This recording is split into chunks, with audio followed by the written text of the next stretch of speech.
So all the other processes, the whole far end of the room was blown out of the water by the development of photo offset lithography. And it was a funny process. It had its origins in the fact that printers, when they inked up a litho slab, a litho stone, they would have a big stone on which they had the ink, and they'd roll up a roller, probably a leather roller, and then they'd roll it over the stone that they were inking, and they'd look and they'd see that the picture was on the roller. A negative of the picture was on the roller. And they actually could take that negative and roll it out and get a negative print. It was really very cool. But so the idea became established that a rubber or leather roller could hold a picture in ink. And so gradually, printers figured out that you could change the whole process and you could print from a metal plate. They were zinc in the beginning, and it was a metal plate that would have a photographic image on it, which I'll talk about a little bit later. And you could have ink rollers rolling on that plate, and you could have water rollers because it was lithographic. And you could print onto another cylinder that had a rubber blanket. And that rubber blanket would take the ink image, and then that rubber blanket would print onto a piece of paper that was around a third cylinder. So all of a sudden, instead of having a plate and a cylinder with the paper, we took them apart and we put a third cylinder in the middle. And that third cylinder in the middle had a rubber blanket. So the printing process was ink onto the plate, plate onto the blanket, blanket onto the paper. And I don't know. It happened gradually, Alan, and I have no idea how it happened. But I've seen an offset press from 1942 that was fully refined and developed completely. So I would say it happened in the 20s and 30s. But this idea of printing to a rubber blanket had 5 tremendous transformative effects on printing. It had probably more than 5. I think it probably has 6 or 7, but at any one time I only can remember 5. And I'm going to tell you what the 5 are, and they're really interesting. The first thing that happened with the rubber blanket is it reversed the image. Because if we have a plate, any kind of a plate, and we have a picture on it and we print it on a piece of paper, it flops it. And by putting it on the blanket, it flopped it on the blanket, then putting it on the blanket, the paper, it flops it back. So that means if we're making the plate from a negative, it means we can have an original work, we can photograph it in a copy camera, we can make an offset plate with it, and we can print it and it won't be reversed. Remember how I said all the collotypes were reversed? It's because you didn't have the rubber blanket in the middle. So that's the first thing it does. The second thing it does is that the rubber blanket can print on a rough surface or a smooth surface, because if the rubber is soft enough, it could even print on a rough piece of paper. It's so good that it really could even print on something that's corrugated.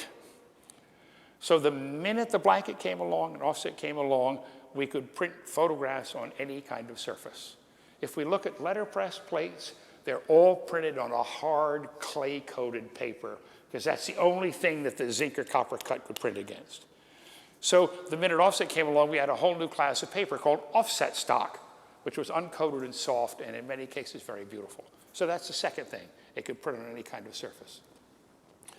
The third thing is that it could print by just kissing the paper. It didn't have to press the paper hard. And because of that, it didn't distort the paper with the pressure, and we could print multiple impressions in perfect register. Okay? I'm doing pretty well. I've remembered 3 of them so far. The fourth thing it did is that the rubber blanket acted as a moisture barrier between the plate and the paper. This is a lithographic process that depends on the incompatibility of ink and water. So the printing plate is covered with a film of water. In Collotype, that water film is what changed the size of the page when it printed. In offset, the rubber blanket takes the ink but doesn't take the water. So it acts as a moisture barrier. So that we not only do we kiss the sheet of paper, but we don't transfer water to the paper so it doesn't change size. The fifth thing it does is the rubber blanket doesn't abrade the plate. Paper isn't abrasive. And when we print the paper directly onto the plate, it wears it out. That's one reason why the Collotype wore out in 500 impressions. Well, it turns out the rubber blanket is not abrasive to the plate. So immediately with offset, the editions got up in 10 and 20,000. And by the time I stopped actively being an offset printer, they were at 500,000. They got it so the plate could last that long. I've remembered 6 today. And the sixth thing that it did is that if is that pieces of paper have a grain. They're short grain or long grain. And if you, no matter how carefully you kiss a piece of paper, it tends to expand across the grain. So if you put the paper in the press, so the grain is running the same dimension as the cylinder, and you print, and for the next impression, it's changed a little bit. You can change the packing under the plate and the blanket, and you can change the size of the impression to fit the new piece of paper. So you can change the size of the print in the direction that it's printing to compensate for changes in the size of the paper. Now think about it for a minute. Let's say I have the plate and the blanket, and let's say I've printed the picture and the paper has changed its size. It's changed it only in the direction of across the grain. The grains of the paper have done this and changed size. I can take a piece of packing out from under the plate and put it under the blanket, and when it transfers from plate to blanket, it will enlarge the image to fit the new piece of paper. It's very interesting. So offset printers have a drawer with packing graduated in thousandths so they can shift this packing to get the size to change. Nowadays, with humidity control in the shop and all, we seldom have to do it. But that was the sixth thing. So this was a complete transformation. The other thing that happened that's unrelated to the blanket is that the plate was photographic. The halftone, instead of exposing a coating on a piece of copper that was etched, it now is exposing a light-sensitive polymer on a sheet of zinc or aluminum later, and it could hold an incredibly fine dot pattern, and it didn't have to be etched. Etching created all these problems with undercutting, which I talked about in gravure, but also existed in letterpress. And if the water and ink balance was perfect, you could dampen a tiny, tiny little dot absolutely accurately. So the minute offset was refined, the screen ruling could go from 150 to 300 lines per inch. Now, most printers kept printing with 150 line. When we get around the corner, we'll find that Mr. Steidl still does that. But most printers have now switched and they print 300 line. So we should talk a little bit about that halftone now. But what has happened is the same old halftone that was used in letterpress is used in offset. But the screen can become much, much finer, and the quality of its printing is much, much higher. So this is a remarkable pair of pictures here. This is a photographic print of a halftone. That's what we see under here. It's a halftone negative. It was a printing sample. They had the negative, and a printer who was a friend of mine gave it to me. I printed it photographically, and then he put it on press, and he printed it in ink, and this is what he got in ink. So this shows exactly what the image is photographically, and this shows how it's beaten up as it's printed on press. Now, this is much worse than this, but I gotta tell you, it's not bad. It's plugged up the information in the shadows. See how this beautiful, beautiful open pattern here has become all rough and erratic? The highlights have gotten a little heavy, but they're really very, very accurate. And if we look at the print here, this is the print in ink. We say that it's plugged up compared to the photographic print. And this problem of the image plugging is the great puzzle that a person has to grapple with when they're reproducing photographs. And we grapple with it by doing all kinds of tricks about how we expose the halftone and expose the plate and put the ink on. There's all sorts of tricks.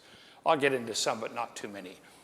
These are 150-line screen halftones. This is an example of a 300-line screen halftone printed on a piece of offset stock. This is the uncoated soft paper that the press could print on. This is the thing that it's reproduced from. This is really a terrible reproduction. It's made by the American Gravure Company. They were terrific, terrific printers, but terrible technically, wonderful in their judgment. And they're the people who first used the 300-line screen dependably and consistently. The 300-line thrilled all the curators because you couldn't see the dot. Even if you were 30, you couldn't see the dot. And when it was on a piece of uncoated paper, it was very, very convincing in its tonality. But you can see that this is okay for drawing. This would be unacceptable for reproducing a photograph.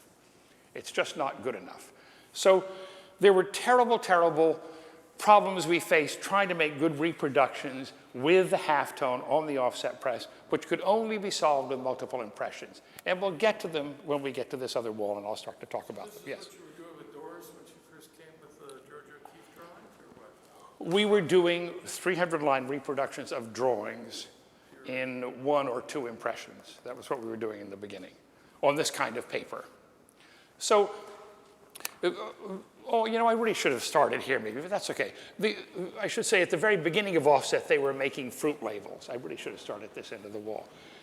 Beautiful, beautiful, colorful labels that went on fruit and vegetable boxes. And as Jock said, some people just spend their lives collecting them. I've got a few oddball ones. But really, the colors are beautiful. One of the things that the rubber blanket will do is print an absolutely beautiful solid, much better than any letterpress ever could do, or Collotype ever could do.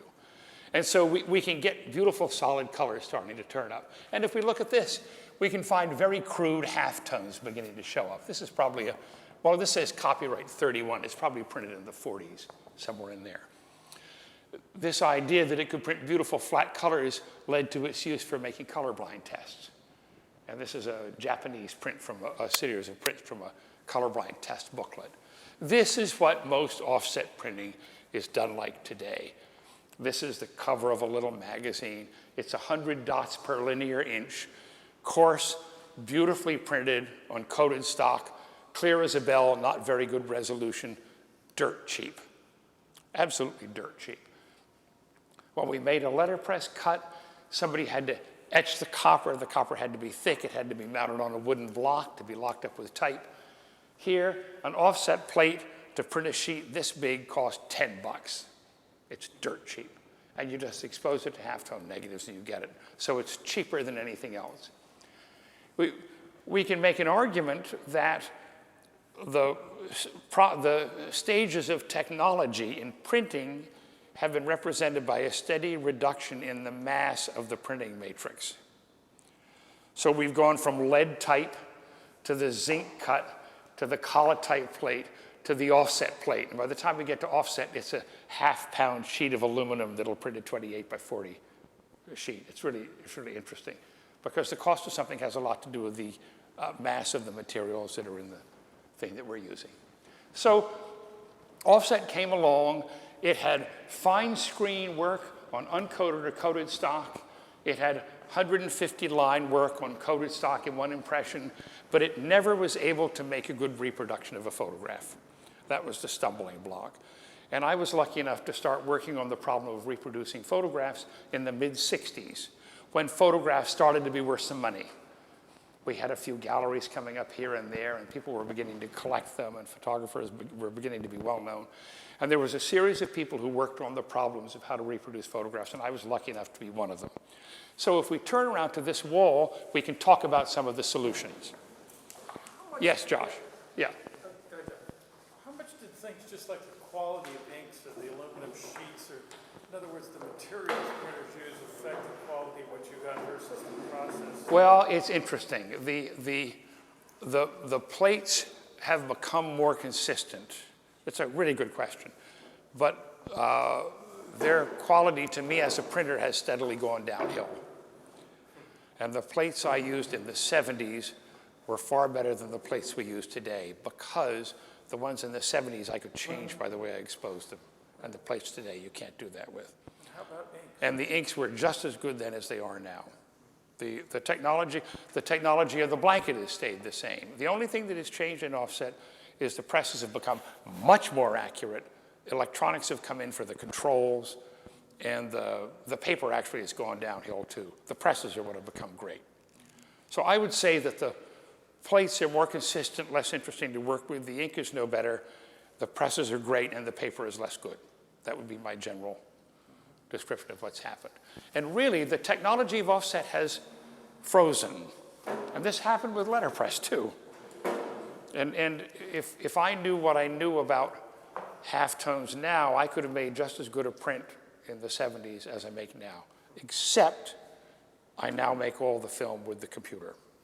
And that's infinitely better than anything we had before. The computer is great. It's transformed everything. Yes, Josh? Two questions, actually. One is, yep. how was it determined that 300-line screen was the sort of optimal? Bless you for asking the question. Can I ask a related question? Yeah, and then I'll answer that because the first one is great. So, yeah, go ahead. So once you determine that you have a photograph you want to produce. Yeah. You want to do it with photo offset lithography. Yeah. Isn't it just as cheap in terms of economics to do it with a 150 line screen as with a 300 line? Yes, there's no change in cost having to do with the screen. Why would Steidl then choose to work with 150 line screen rather than 300? Steidl does it for two reasons. One is he still uses film, which is incomprehensible to me at this point. No one else prints from film, and I'll talk about that in a minute. And the other reason is it's much, much harder to print with a fine screen. Much, much harder. Doesn't cost any more, harder to do. The slightest little press error and the picture plugs up. So it's more difficult, and with film, it's really hard to do 300 line with film. Well, that's what we used to do all the time. Can I go back to your other question? Yeah, sure. Okay, so the 150 line screen, I should be sitting. It makes me, I'll sit like this. It's nice to sit for a minute. I can do this while we answer this question. Is that all right, Chazanov? So the 150 line screen was the standard. And Eastman Kodak said, let's experiment with finer screens. We have this new process where we can use a finer screen. And they did a lot of research, and they said, well, really, a 200 line screen is just terrific. It won't be so hard to print. People can see it. They made little samples and tests. And then at the same time, they said, yeah, but if we could do 300, the resolution would be really high. It would be really great, but probably not necessary. So they worked very hard, and they made a glass master 200 line screen. Like this. This incredible technical achievement. And they got it made, and they also made a 300, a smaller one. And two guys dropped it one day carrying it. The 200 line master. And so they went into a complete panic, and what they did is they then produced an edition of screens from the 300 line master. Now, I should say by this time, we're no longer using a glass screen. Was Will giving me a signal? He was going, oh, I'm sorry, excuse me. So at this point, the glass master was making a film replica. And the film replica, instead of being a hard screen, had a soft dot. The dot was dense in the middle and got lighter as it got to the edges. And it was colored magenta. It was dyed with a magenta dye. And when you got the copy camera, you went to the back of the copy camera, you put a piece of film on it on a vacuum bag, and you slapped this screen on top, and a vacuum held them in perfect contact. And the reason it was magenta is that you could filter, change the color of the light, and change the effective contrast of the screen. So if you put a magenta filter in, the screen became thinner and the contrast became higher. If you put a yellow in, the contrast became lower. So it was one of the tricks we used for changing it. But the funny thing about it is that they produced this edition of 300 line contact screens, sold a couple, and nobody could get it to work because it was so fine and it was screwed up in the manufacture. It was terrible. But the American Gravure bought the whole stock from Eastman Kodak. Harold Hugo went up there and bought the whole thing and stashed it in the attic of the American Gravure. And all through the 60s and early 70s, we used those screens, gradually using them up, until they had a chance to make a new 200 line master, and then they started selling 200 line screens. So that's the history of it. So the 200 line became the nominal good screen to be used. And really, pursuing fine screen levels is really, truly stupid, because it's about tonality. It's about the tone of the picture. It's not about the resolution like this. So it's sort of a dead end, okay? So the solution, one of the solutions to making a beautiful reproduction in offset was to make a duotone. And we talked about the duotone before. We saw some letterpress duotones. But I didn't give you a breakdown of the duotone. And it turned out that it was possible to think very, very carefully about what the duotone did. And I have to say, probably the first person who did this was Sid Rappaport, a printer here in New York. And I was probably the second. And Sid's solution was to make a normal halftone of the whole picture, then make another halftone that was nothing except the black of the picture, just the black values, and stick that on top. So we would print the whole picture and then print the black on top afterwards. And my solution, which was quite different, was to make a very high contrast one that was to be in black ink that had all the picture in it, but got very, very attenuated in the light values. And then to make a gray printer that was very heavy in the light values and solid in the black values, and to put these two together. And it turned out that there's a whole series of problems with the single halftone, and you can solve all those problems if you make a duotone this way. Now, I don't think it's my place to go into exactly what the problems are. The problems are technically very complicated, but I can mention one or two. The first problem you have in making a reproduction at offset is it's very hard not to bury the detail in the shadows. That's what we saw happening over here. This is buried detail, this plugging up of the dots in the dark portion. But by making the first impression like this, very, very open, I exaggerate the detail in the shadows. Then, if I have a gray printer, which lavishes attention to the light values, but just prints a solid in the shadows, I can put that solid gray on top of this open black and still have the detail, because the solid gray is transparent. But the light values in the picture that are attenuated here are full strength in the gray. So if we print this and print this on top, we get what is really a terrific reproduction coming out the other end. The other thing that happens is we have this thing with the checkerboard. I mentioned it earlier. As the halftone dot gets bigger and bigger, there's a point where the dots hit each other, and the pattern really becomes a checkerboard. Well, let's see if we can see the checkerboard in here. Sorry, Will. See the checkerboard happening here? See it happening up in here? Well, what happens when you print the checkerboard is the corners fill in with ink and it gets to be dark like this. See how the checkerboard is more badly abused here than it is in the photographic print. So by doing this, by making the halftone in these two different ways, I put the checkerboard in two different places in the scale, so that it is abusing the tone in one place with the gray and another place with the black, but they're not the same. So two small abuses is not as bad as one big one. So this is a blow-up of it, and you can really see it put together here. You see the black dot dominates in the shadows of the picture, and in fact, it's printing virtually nothing in the highlights. And the highlight in light values is completely dominated by the gray printer.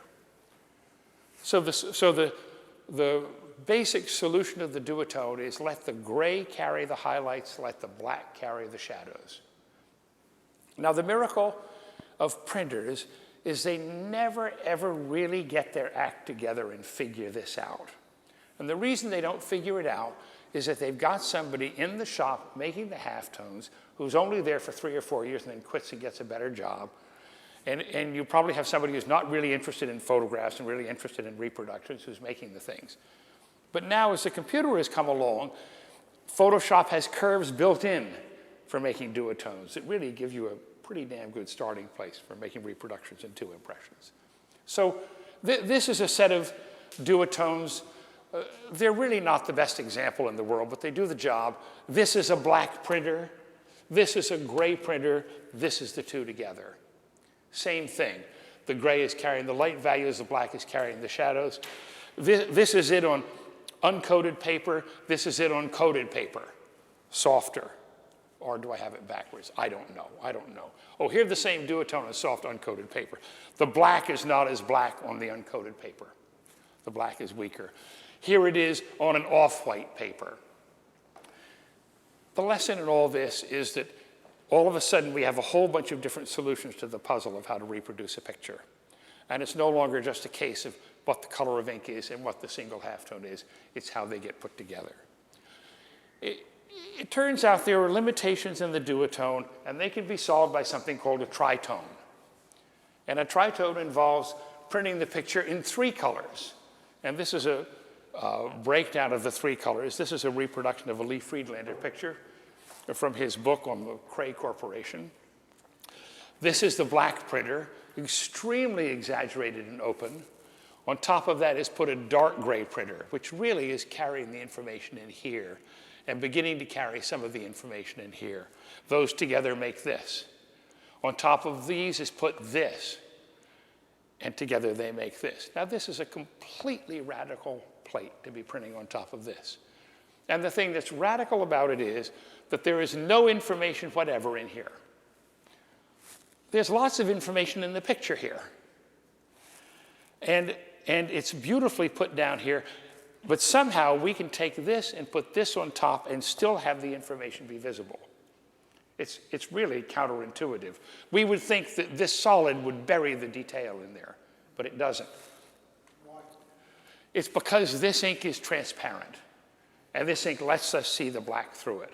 But the other thing that happens is, even with a 300-line screen, the half-tone dot roughens the image. And by having a solid, we put what literally is a solid layer of tone into the picture. So really, we're tricking the press into starting to print different true colors of ink, which is what we're doing in gravure, where we have different thicknesses of ink. So we're actually getting true tonality to appear in the picture. Now, the most extreme example of doing this that I've ever done is in the work of a book for the Gilman Paper Company. And it's worth looking at it. I only have one progressive here. But I should tell you something about the history of the book. It's a crazy book. And we should talk about the progressive. So the history of the book is that the Howard Gilman, who owned the Gilman Paper Company, got very interested in art and collected art. And he got a curator, Pierre Apraxine, to help build the collection. And Pierre got extremely interested in photography. And he convinced Howard to start collecting photographs. So in the 70s, Gilman started to put together an extraordinary collection of 19th century and early 20th century photographs. And they were hung in the corporate offices and the mezzanine of the Time Life building. So when you went into the offices, there would be a Fox Talbot hanging over this person's desk and a Julia Margaret Cameron over somebody else's.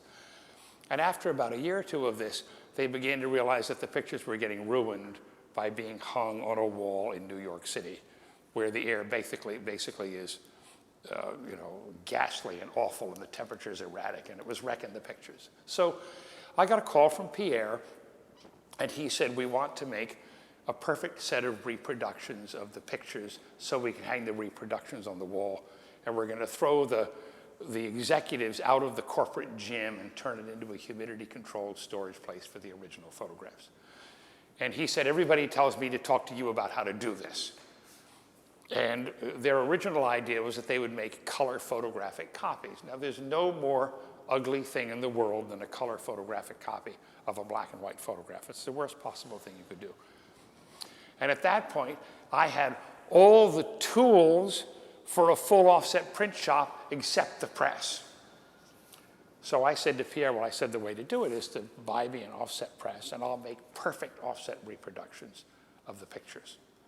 And so we talked about it, and as the job evolved, it became a decision to make a book of 200 of the best pictures in the collection, and they would buy me a press, and I'd install it in my house in Newport, and I would make reproductions in which the tonal scale and the color matched the originals as close as we could do it. And the book would be saleable, but they also could hang the plates from the book on the wall in the offices so they could put the originals away and they'd be safe. So we did it, and it took 4.5 years to print the book. And it's really a crazy book. And we've put 2 copies of it here in the display so you can see it. The first thing we did is we kept the actual original shape of the piece of paper that each of the photographs was on, with the result that there's no picture in the book that is square. Every picture is a funny shape according to the shape of the piece of paper. So after making the prints all went to Italy, and a whole group of women cut them with 16th-inch borders with rulers and knives. So there were 1,200 copies of the book, 200 plates in the book, 4 edges to every plate, and everyone was cut by a razor blade, by somebody eyeballing it. Then the next thing that happened is it turned out that all the pictures were different colors, so I had to mix different colored ink for each reproduction. So I got this idea, and I say I a lot here. The fact is I really figured all this out for this book. It's one of the few things I really did. I did it with my buddy Thomas Palmer, who was my helper at the time. We used this idea of the tritone and expanded it. So this is a typical Gilman plate. This is a typical, relatively simple Gilman plate. The picture was first printed in black, then a heavy second gray with a particular color was printed on top to make this. Then a second gray of a different color was printed on top of this to make this. And then there was a fourth impression, which was a varnish, which was going on top of this to make what looked like the original picture. And we made a decision early on to retain the yellowing of the sheet of paper and of the pictures, because all photographs have changed color. We did a series of proofs in the beginning, removing the yellow to try to make the pictures look the way they looked when they were new, and we decided it didn't work We should retain the yellow. They didn't look right. They looked new in a funny, false way. We better not go there. But so we kept the yellow. We tried to make them look as much like the pictures as we could. But the printing got to be very, very complicated, and many of the pictures were 5, 6, or 7 impressions. And we used color bars. And this is a set of plates from the book where I haven't cut the color bars off so you can see what colors are used to build up the picture. And in many cases, the black is printed twice, so there's one more color than we see here. So this one is 6 colors. Stieglitz, of course, is always more difficult to deal with. Thank heaven we don't have to deal with him as the person. This is Hill and Adamson, Weston, Fox Talbot, but it's so interesting because we could print this on uncoated, soft offset stock, but Weston we could put on a coated stock with a gloss varnish. So the surfaces really could be made to match the surfaces of the original prints. It was a crazy project. I did not sleep through the night for 4.5 years in blind terror that I would screw it up and not be able to do it. And one very, very funny thing happened. Well, 2 funny things happened. The first thing that happened was in the beginning. My wife Barbara and I went down for a meeting with Gilman and Pierre where they were going to make the decision to do the book or not. And we'd given them an estimate, which was a great deal of money because they had to buy a press. And I said, I don't know how to do it yet. Once you buy the press, I have to figure out how to do it, and then we'll print the book. So we had this very pleasant lunch, and after the lunch, Pierre said, Howard and I are going to talk about it, and why don't you go off and go for a walk? So we went off for a walk with Paul Katz, who was the dealer who was selling Gilman pictures at the time. And we got out on the street, and I said to Paul, I said, God, do you think they're going to do the book, Paul said, of course they're going to do the book. He said, there's no question they're going to do the book. And I said, how could you be so sure? He said, it's very simple. He said, Howard is starting to get bored, and if we do the book, he'll be excited for the next 3 or 4 years. Pierre's worried about losing his job, and the book will ensure that he retains the job. I have a whole series of photographs I want to sell them, which will round out the collection to make it right for the book. And you are dying to have a printing press. So he said, everybody wants to do the book. It's really funny. I'm sorry Pierre isn't here, because I think he'd get a kick out of it. Howard's no longer alive, but Paul's around. But, this is the way the world works, right? The other funny thing that happened with the book was that the logical way to do the book was to do a proof of each picture and figure out the ink colors and make records of what the inks were. Because the inks were mixed on a slab. Oh, actually, I have a couple of funny stories about it. You can buy inks in different colors. They're called Pantone inks. There's a whole array of colors you can buy. But you don't know whether those inks are going to fade or not. So what we did is we bought inks in the primary colors, cyan, magenta, yellow, and black, from all the big. Have you heard this 3 times? No, it's a great story. You've probably heard it 3 times. Alan's heard it twice. I'm sorry. But we'll do it anyway, right? Okay. So we bought inks in the primary colors from the 3 or 4 best ink manufacturers. We bought 5-pound cans, and all the reds they had, and the blues they had, and the yellows. And Thomas dutifully opened every can, and with an ink knife, took out a glob of ink and made a thing called a drawdown. Just where you get a little bit of ink and you draw it down and you go from solid to light in the ink.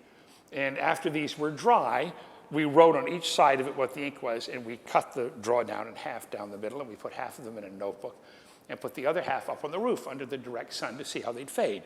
So on the roof of my little shop, we had all these scraps of paper covered from the moisture. And we took them down after 3 months of direct southern sun. All the reds had disappeared except one. There was only one red that lasted, and it was Superior Ink Company's rhodamine red. Half the blues had disappeared. Half the yellows had faded very badly, but we were able to pick a good group. However, I had written the names in blue ballpoint pen, and they all disappeared. But thank God it was a ballpoint, and I'd pressed when I wrote it, and we could do this with a light bulb, and we could read what they were. And we were able to figure it out. It's pretty cool, right? The other thing that happened that was very odd is that we ended up having to mix the colors. For example, if I had to mix this color for the Hill and Adamson, I would get a little dab of red, a little dab of yellow, a little bit of black, and mix it all up together and then tap it out with my finger to get the color that I thought was the right color for the picture. But each of the colors is dependent on the colors that are underneath or on top of it. So it's a real puzzle. So Thomas and I proofed maybe 10 pictures, something like that. And our idea was we would proof all 200 and then we would go into the production run. So after we proofed about 10, I said to Thomas, why don't we do the production run on a couple just to see what it's like so we can figure out how hard it is to do it once we have all the information recorded. And we did 2 of them, and they were terrible compared to the proof. They were just awful. I'd recorded the ink carefully and everything, and I realized it was because when we did the proof, we were nervous, desperate to have it turn out, and when we were doing the run, we thought we knew what we were doing, and so it didn't turn out well. So we made a decision to not proof anything for the book. Yes, Will, are you telling me to stop? 1 minute. So instead what we did is every single plate in the book we printed from scratch, and that means we put the black down first, printed a whole 2,000 sheets without knowing whether it was going to be right, then put the next color on top without knowing whether that was going to be right, and we didn't know it was going to be right until we got to the end. And of the 200, we had to reprint 5 by the time we got to the end of the book.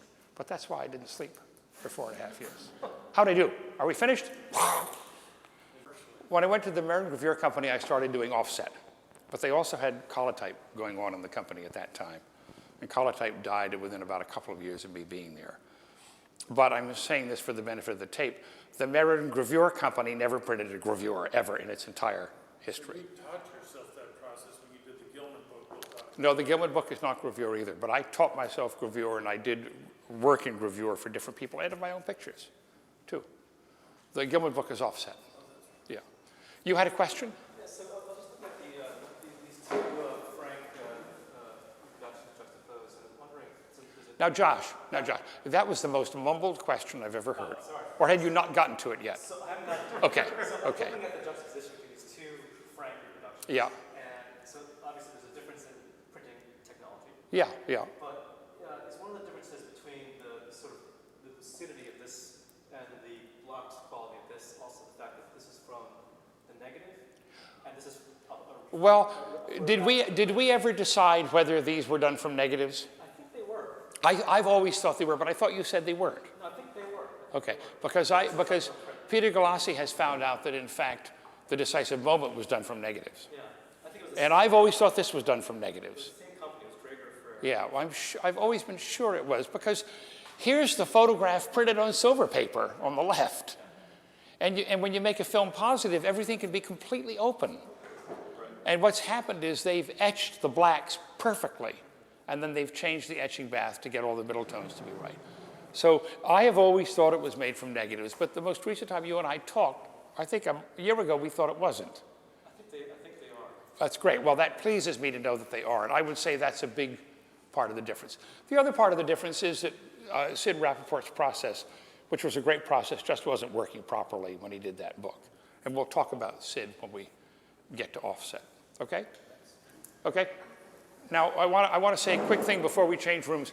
We actually don't have to change rooms. I'm going to talk about this section here, and it's in a funny place in the room. I think we can just move the chairs, but maybe... When we move the chairs, when stuff's filming, be real careful, because that sound just jumps right into the tapes. Okay. When you Can I ask scooch you one other question? Say it again? Can I ask you another question? Sure. Current contemporary letterpress printing the same process? Which one? Letterpress as this that you described? Yes, but what you mean, if somebody's doing letterpress now? Yes, it's the same. It's exactly the same. And usually it's from metal type. And the little private presses cram the type into the dampened paper to get an impression, which is so stupid and pretentious, you know. But there's a whole subculture of fancy letterpress printing that still exists. And it's just the same, yeah. The world of type is very, very complicated. And I wrote 1 page in my book on it, and I've already had 2 people call me on technical errors in my description, saying, oh, no, it's this is done and not that, you know. But the world of type is very weird. It started out as individual pieces of metal type that were set in a composing stick by hand. And then the linotype was invented that cast rows of letters. Then the monotype was invented, which cast individual letters and mechanically set them. But it's remained the same. It's a It's a piece of metal with ink on the top that's stuck onto a piece of paper. Or it's a zinc cut or a copper cut that's inked and stuck onto a piece of paper. So it's the same, yeah. Okay, so, Jock, are you with us? Oh, I'm sorry. You're allowed to wander. The 100 guilder print. So, I want to talk about collotype, and then we'll take a little break before we go into photo offset. Collotype is this very, very strange printing process that was invented very early on. I don't know the exact date, but I'll bet they were doing collotypes in 1860 of photographs. I'll bet it happened that early. And it's a lithographic process, and it's completely bizarre. And the quick and dirty description of it is that a thick piece of glass with an emery surface is coated with gelatin and exposed to a continuous tone negative, and then soaked in glycerin and water and inked with a stiff ink and printed in a direct impression onto a piece of paper to make a photograph. And I want to talk about it in some detail, but I want to say that it's a completely bizarre system of printing. Now, when we have letterpress, the letterpress reproduction of a photograph has a matrix, and the matrix is the half-tone dot. And by matrix, it's this thing imposed on the picture to break the ink up into little particles that can vary in size, so we think we're seeing tone. And the matrix for the letterpress reproduction is the half-tone dot. The matrix for the gravure reproduction is the etched cell in the aquatint, and then later it's the etched cell through a mechanical screen. That's what breaks the picture up into little dots. With gravure, it's the pattern of reticulated gelatin. And the reason, collotype, excuse me, I said with gravure, with collotype. It's the pattern of reticulated gelatin. And the reason collotype was doomed is that it was very, very hard to get the gelatin to reticulate properly.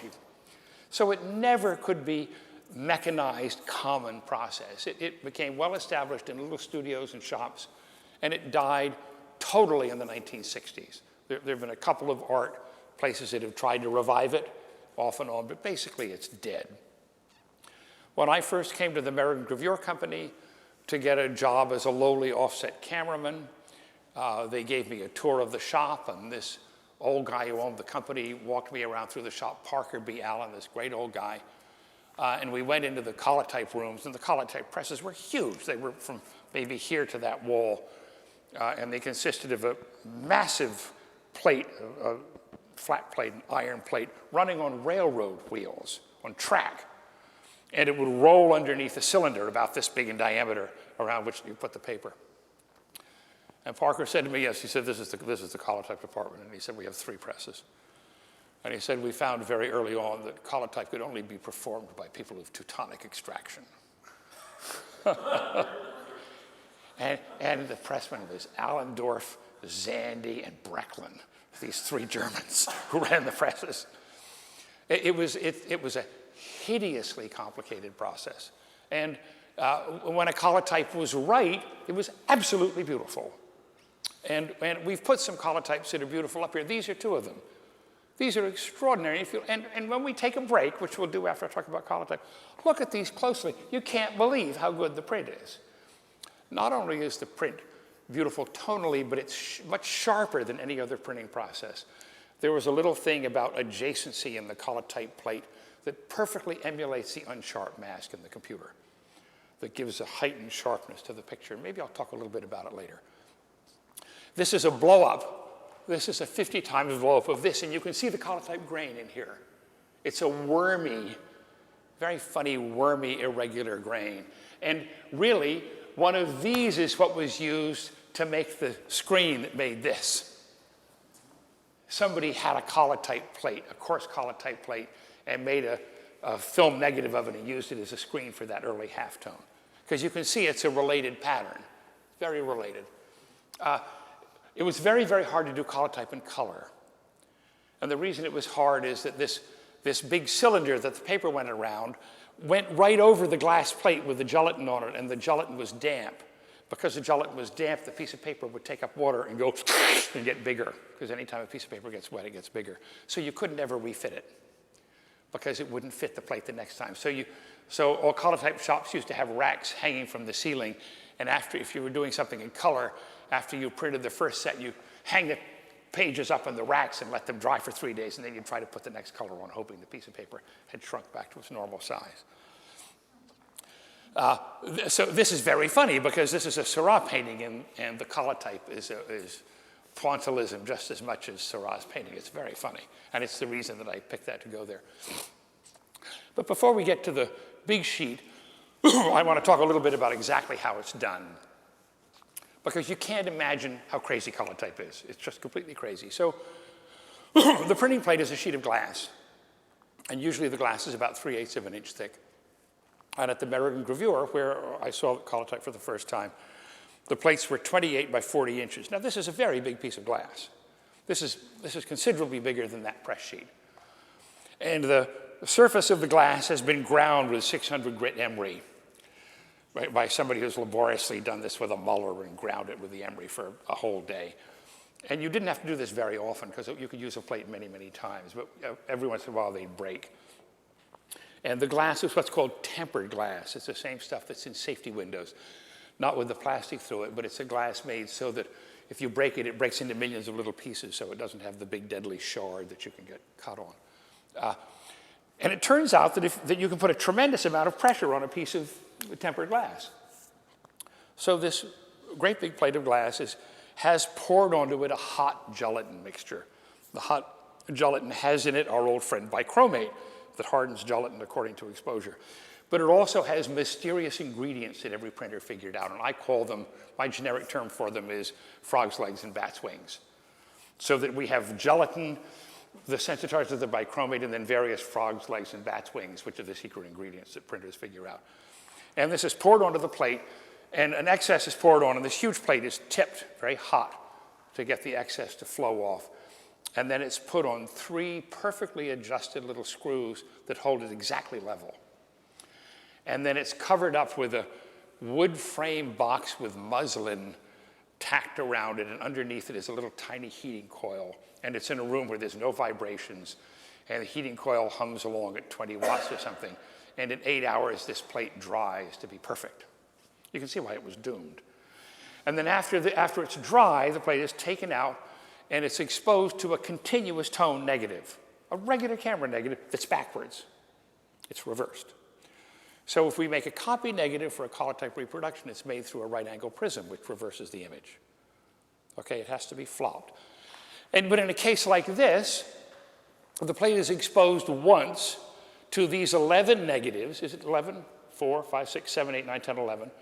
And these are stripped into a piece of red or orange paper with windows cut in it, so that the red or orange paper keeps the borders white, and only where the window is cut through it can the light go through the negative and make the print and make the plate. And so the plate is exposed to sunlight in a vacuum frame. Now that's pretty tricky all by itself, because you need to have a vacuum frame with a rubber back and a glass top, and you put the plate in, and then you have a big rubber hose. And at the American Gravure, they rolled them out onto the roof under the sun. And if it was a cloudy day, you couldn't make plates. And if it was a midsummer day, they got 5 minutes. And if it was a winter day, they got 12 minutes, you know. Then after the plate is exposed, it's brought in, the negatives are taken off it, and it's washed for 1 or 2 hours in 58-degree water with bubbles. Not 55, not 60, but 58. So to have a good Collotype shop, you have to drill for an artesian well, and you drill down until you hit 58-degree water that you get year-round. And that's the basis of your industry. And so the Collotype was a huge, big wooden tank at the American Gravure where they hung these huge plates in, and it's bubbling away. The humidity is 98% in the room. And they're trying to keep the sheets dry in the next room. It was hopeless. Yes? Did the mineral content of the water ever change? I think that's related to the bat's wings, so I don't know. I think every printer would figure out how it worked with their water. But the thing that was critical was the temperature. The reason the temperature was critical is that the cold temperature shocked the gelatin. And when the gelatin is shocked, it goes like this, and it reticulates. And it takes on this wormy pattern, which ends up being the pattern of the printing plate, the pattern that determines the tone. Now, all photographers in their first years as photographers have reticulated some negatives. And the way you reticulate the negative is usually with hot water. You go and make some of the greatest photographs ever made, and you're developing the film when it's in a tank, and you've processed it and fixed it, and then you have to go wash it, and you turn the faucet on and the water's going, and then you have to get a cup of coffee or tea or something like that, and you go to the other room. You come back, and the temperature has changed to 110 degrees, and the gelatin is gone like this and reticulated. Collotype is based on the reticulation from cold rather than hot, but it's the same thing that happens. If gelatin expands or shrinks past a certain point, it's irreversible, and changing the temperature back does not release it. So if we have gelatin that's wet, we can heat it a little bit or cool it a little bit and it'll change, but if we go past a certain limit, it permanently changes. And what happens in collotype is that where it's heavily exposed, it heavily reticulates and becomes very hard. And that hard part of the gelatin won't take water when we print it. It'll only take ink. And where the reticulation is very fine, most of the gelatin surrounding the reticulated place will soak up water, so when we put an ink roller over it, it won't take ink. So only the little hard centers of the reticulation take ink. So it's lithography, but it's also very weird, because if you have a collotype plate and you run your hand over it, you can feel your hand go into the shadows a little bit. So there's a little bit of depth in it. So for some reason, a very heavy ink layer can be put on it, but it is lithographic. It's dependent upon the incompatibility of oily ink and water. So then the plate is dried, because usually you make the plate on one day and you print some other day. And then when the time comes to print it, you soak the plate in a bath of glycerin and water. And it takes it up, and so it becomes this soaked, soft, mushy thing with hard reticulation in it. And you take it out and let it drain, rinse it, maybe let it drain. Then it goes to the bed of the press, and then the press automatically has ink rollers that roll over it. And the pressman has a cloth or a sponge and dampens it. So as the printing goes along, there's a young man who stands at the top by the big cylinder, and with every impression, takes the printed sheet off and puts the new piece of paper on. Then the cylinder rotates and the huge bed rolls underneath it to make the print, and it comes out. And then the pressman is down there, and the pressman looks at the plate and feels it and puts water on it or not. And then it goes through again.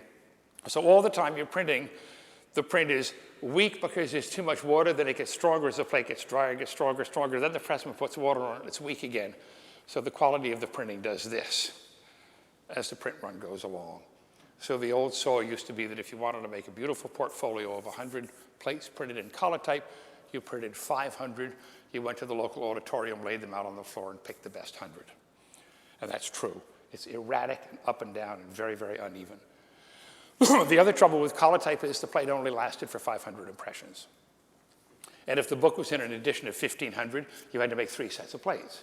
There's no possible way the plates could look alike from one batch to another. So a long edition book in collotype is miraculous. This piece of paper is simply miraculous. The idea that 11 separate negatives could be exposed to a 28 by 40 inch glass plate covered with muck, washed in bubbly cold water, soaked in glycerin, and printed in an edition is simply a miracle. And these are beautiful, beautiful prints. I mean, this is as good a print as we ever can find.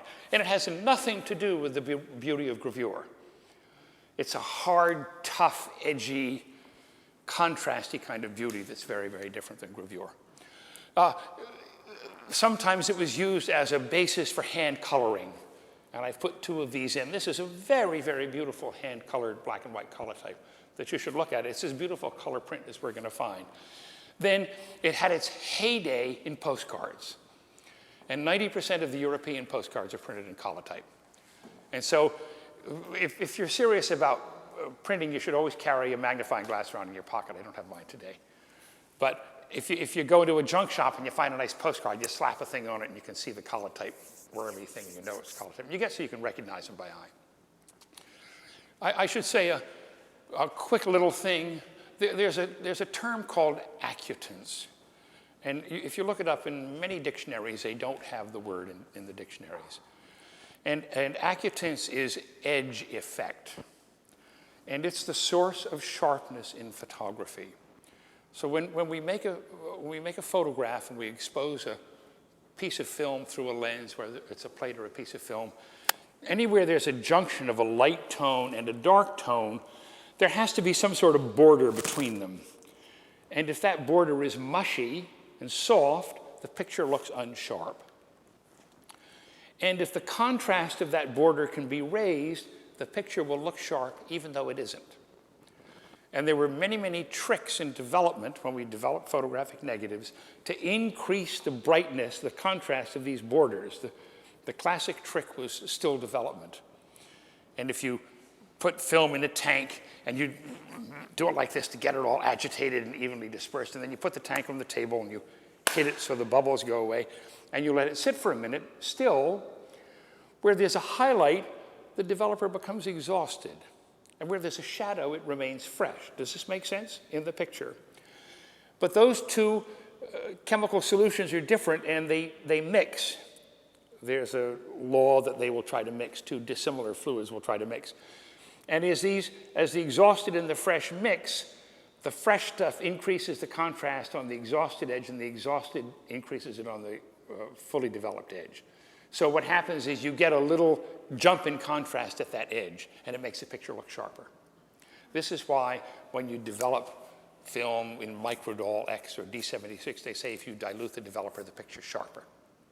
Now, the reason I say all this is that sharpness then became a factor in color printing. And when color prints were made, they found out that when they made masks to correct the problems in the inks, the masks could be made to increase the edge of the contrast of an edge. And so color prints could be made sharp. And then when the computer was invented, they figured out an electronic way to make the edge more contrasty, and that's called unsharp mask, coming from the color printing. Does that lead to anti-aliasing? No, anti-aliasing is overcoming when there's too much sharpness in type and things. Yeah, it's overcoming the jagged edge of type. So it's like the reverse. And maybe I'll talk a little bit more about unsharp mask when we get in the other room. I'll probably avoid it. But I bring it up now because in the nature of the reticulation in gelatin, there's an increase in the contrast of all the edges. And so the Collotype prints are sharper than any other ink prints. And the sharpness is related to how we sharpen film, how we sharpen color prints, how we sharpen on the computer, and here it is happening for physical reasons in Collotype. So when we take a break, please look carefully at this print. You'll find the sharpness is absolutely astonishing. A couple of last words about Collotype. They were very, very casual about the ink color. I never could figure it out.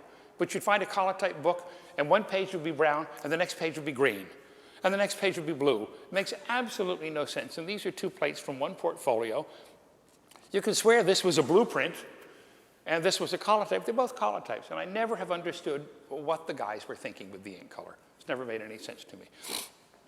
Then the second thing about it, which we can see on the little print of the boats that's way down there at the end of Collotype, is that if they made the ink purple, it could look like a photographic print. It would look like an albumin print. So there's a whole subset of fake albumin prints made by Collotype. And I had somebody tell me, I forget who it was a European who visited the American reviewer who said that, oh yes, in 1920, if you went into a photographic studio and there was a photograph and you wanted 50 copies of it, you never knew whether you were going to get albumins or Collotypes. Because many of the little studios had a Collotype press stuck in the corner. And it was worth the labor to save the cost of the silver and gold in the albumin print. So this little picture that you can look at on our break is called an imitation. It's called a Collotype imitation silver print. They have it stamped right on it. And then the last thing I'll say is there's an Edward Curtis photograph. You can sort of see it down there. It's a tall vertical one. And it says, I'm going to actually read what it says. Wait to the video camera. I'll be right back. At the bottom it says, oh, I can't read it without my glasses. Photogravure. Photogravure, John Andrew and Son. It's a Collotype. It's a Collotype copy of a photogravure. And it's very funny. So we all know we should never believe what we read, right? But take a look at that because people might think it's a Curtis gravure. It's not. It's a Collotype thing. Okay. So Collotype was completely doomed. It was a complete dead end. It never was responsible for any high volume printing lots of postcards, lots of technical manuals, but it died in the 1960s. Pigments that made it blue, green, purple. It was in the ink. It was in the pigment in the ink. So is it random each time?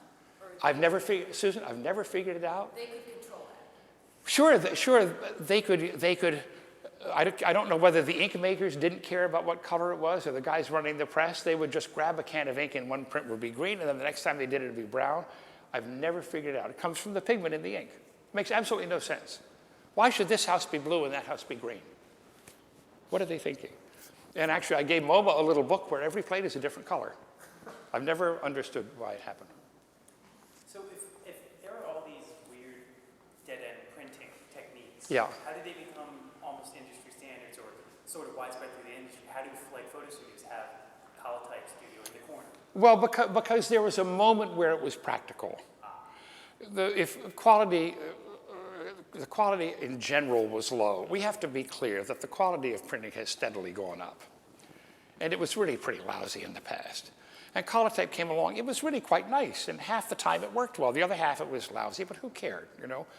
And so the technology spread through the people who practiced it, you know, and it got a reputation and all. But all the time this was going on, gravure had the reputation as being the most beautiful and being an original print. Collotype had the reputation of having no halftone screen, right? So for some reason that was better. This thing was dominating everything, was dominating it all. But the different processes had their moment and had the time when they were economically viable before they died. Did I answer the question? Yeah. And then the whole thing is buried by photo offset lithography, yes. So do people tend to hand color collotypes more than they? Yes, it's a great question, yes. It's a great question. A quarter of Meriden gravures, collotype printing was pictures to be hand colored. The first reason they did it is that if you never saw a halftone dot. So people thought it was a real print. And the second reason they did it is that the negatives were continuous tone. And where there was color in the picture, they could get a red dye and they could put a wash of the red dye over the colored area so it would print lighter in the collotype. So there would be room in the print for the color to go in later. And so, and there were filtering systems you could use that would kind of minimize the colors. So Collotype became the standard for a skeletal black print, which could then be hand colored. The world is full of these appalling vases of flowers, hand colored from an 18th century print reproduced by Meriden and Collotype. And lots of beautiful maps. There's a beautiful thing called the Barry Neptune charts of the eastern seaboard. Beautiful hand-colored collotype that Meriden did. But it became the standard for hand coloring. Yes, it's a good question. So before we stop, the layout for offset is odd, and I have a wall here of offset books. And I think what we'll do is I think when I finish with offset, we'll come back here for just a moment so I can talk about these books, okay? But I think we'll take a break now if there's no more questions. I'll get a drink of water. And we're going to end up on the other end of this room talking about photo offset.